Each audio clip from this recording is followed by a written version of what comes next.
Hello, in this video we are going to talk about how to create a React application.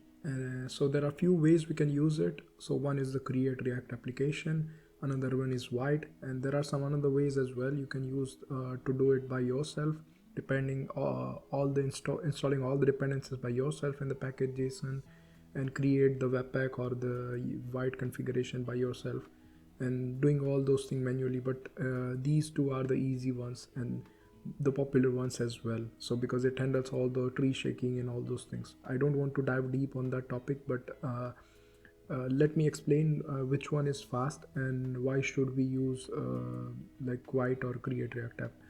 So if you I think it will be a little bit overwhelming, so if it is if you don't understand this part, or if you have any doubt or something, you can revisit the sections once you learn about more things like the ES modules and how to run the React applications and all. So I'll explain this thing right now, but if you don't understand, feel free to skip this video until I start creating the React application. So let's talk about what is the problem with the create React application, because we used to use it back in the days, and now we use the vite.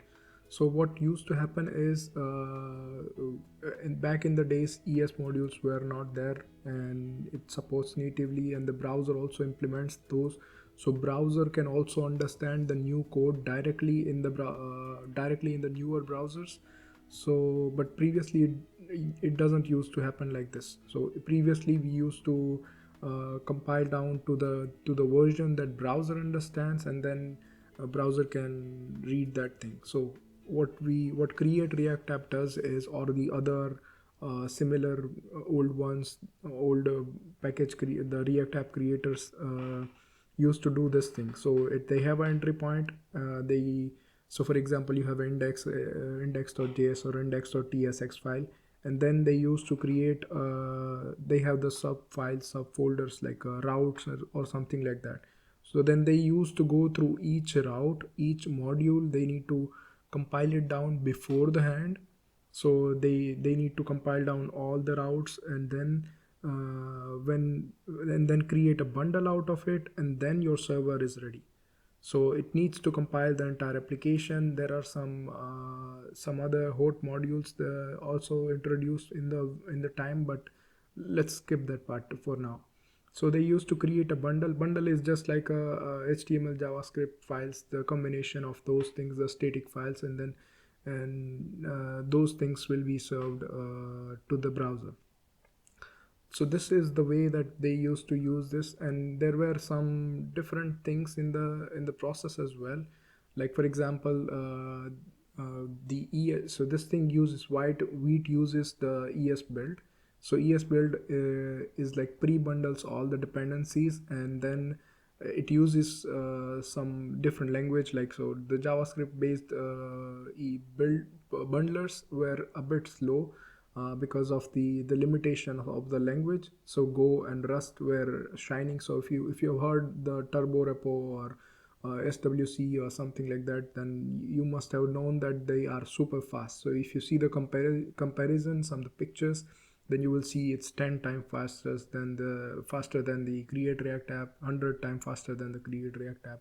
So this is something that you will hear a lot. So what vite does in this right side picture is so they have you whenever you get, so they treat two things. So they create two sections, applications divide into two sections, dependencies and the source code.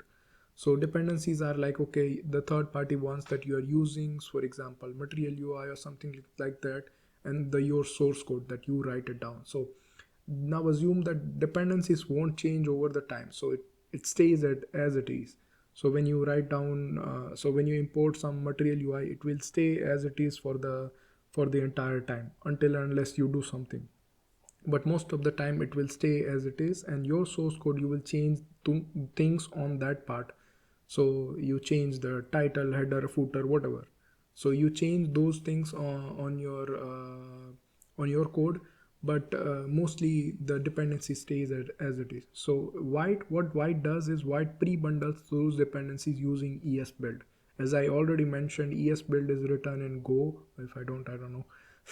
So ES build is return and go, and it pre-bundles the dependencies a bit faster, like 10 times faster than JavaScript based bundlers. And you will feel it when you build the application or when you run the application. You will see the difference that okay, now create React app took 4 or 5 seconds, then why it takes 1 second now. But this is for the smaller applications. When the application grows big and big, then at that time you will feel the difference that okay, for the create React app, it used to build it in like 30 seconds, 40 seconds, 1 minute or so, and then the white builds the same applications in like 5 seconds or something like that. So it's pretty fast. So because it only, so when you get the request, this is for the dev server I'm talking about. If you don't understand, it's fine, you can revisit this section later. When you get the HTTP request, it only process the code that are visible on the screen. So that's why it's fast. And these are the dynamic import. We can check it later.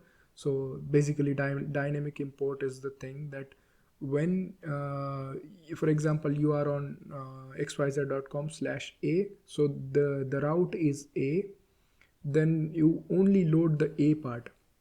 So now if you go to xyz.com/messaging or something, then your route is different. Then it won't ask. So when you are on the A page, it won't request the things on the what is inside the message. So they split the code. So only thing that is necessary to you, you will get that. But for now, I think it's fine if you don't get it. We'll see that thing later on the time. And the other thing about the ESM is ES modules are it's as it says, the native ES modules. So browser understands those. So that means you can ship the newer code to the browser.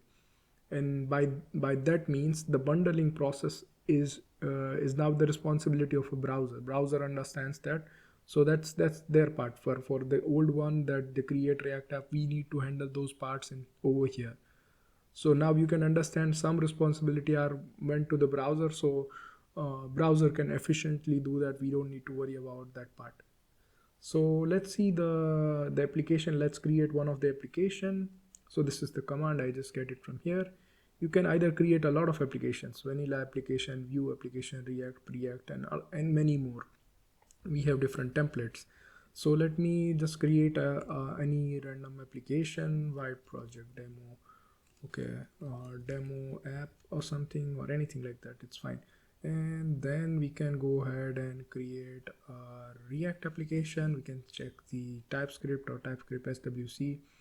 It's a bit faster the other one, but yeah, it's fine, doesn't matter for us in this tutorial. So if I open this one, I have already opened it here, so let me just go through it, and I'm already running. So let's see the folder structure that we have.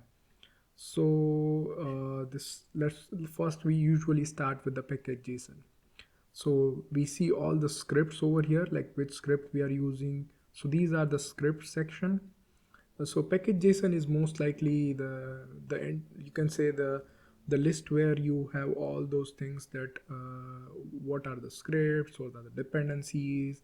And so dependencies is what? So dependencies means you are using some libraries of the third-party libraries or something. And dependencies also has two sections: dependencies and dev dependencies. So some dependencies you only need it while building the application. For example, the types, or for example, some utilities, you only use it for now, and then later on you don't care about it. So these are the things that comes under dev dependencies. So you need to ask like, okay, does this thing will be used by the production application or not? If it is not, then you can put it here, otherwise you can put it here. So this is already pre-built. I didn't add anything here, right? So these are the dependencies. Dependencies means the libraries that we use. So for example, this React or any styling library, Material UI, art design, or anything, whatever it is. So you can add those things. So you can directly reuse those things from Chakra UI or something like that. You can use something, some buttons from there, some components from there, some styling solutions from there. So you can reuse the things that are coming from the third party However, I believe that the lesser the dependencies, the better the application is, because we don't know what is inside their application. But you can check out, there is one interesting site called bundlephobia. You can check these things of, like, if you are concerned about something, that okay, what is the size of the whatever the npm module that you are using, you can check this thing, that okay, this is how big is it, and you can also check the dependencies and the all those things. So it is nice to know your dependencies, whatever you are using. I just try to explain this thing, because in later on the time, right now if you don't need it, it's fine, because you are just starting or maybe checking things. So let's go to the entry point over here, the main.tsx. So react dom.create root. So if you haven't explored my previous video on the CSR, SSR, and SST, please check out that. You will have an understanding of the how React works and what are those concepts. So React needs, so there is an index.html file. Where is it? It's here. So you see, it's just a pretty empty site, empty thing. And then you have this id is equal to root. So this is the root where our application is gonna start, and we have some src, the main.tsx script. So it says that okay, also load this main.tsx file, and this is our entry point. You can modify this thing if you want, based on your titles and some SEO thingy. But now your application will render from here. It's a standard thing. If you don't understand that much, it's fine, you can just go along. And yeah, so basically what we are saying is, try to find a root element and render our application, whatever it is, this app.js, this strict mode, you can ignore that part for now. Whatever render this app.js app.tsx file, whatever it is, whatever inside it is there. Like you might have a lot of things like app.js, and maybe you might have a routes is just like a slash a, like application xyz.com, as I already said, then slash a slash post or something like that. So these are the routes, but we can check out that things later. And yeah, this is the css file. I'm not going to dive deep on the other things, but yeah, we can see the basic things, how what is it inside. And so now if you want to run this application, we can check the command over here. So if you want to build, you can use this one, you can use this one. We also have a unit test thingy, but yeah, we can check that thing, yarn dev right now. And we can check this one. So you see, this is the vite react application. Now if I show you this networks tab, it is getting this mjs file and tsx files and all those es module things, which has the import and export and all those things. So now if I want to explain you if it is a csr or ssr, we can check it here. So you can go to this doc is the html files, you can say, and then we can see the preview. So preview, you see this is empty.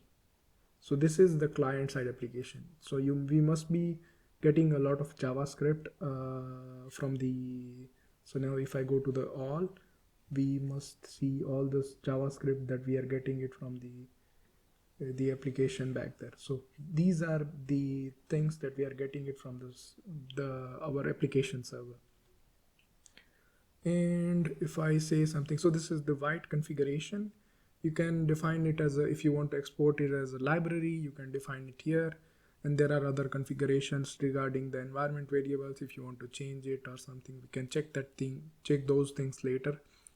And then we have this tsconfig file. This is the standard TypeScript file, we got it. So it says that okay, compile down our TypeScript to this version, and then what things we need to do. These are the standard settings that we get. So yeah, that's basically it. We can see each other in the next video. Stay tuned for the next one. Thank you.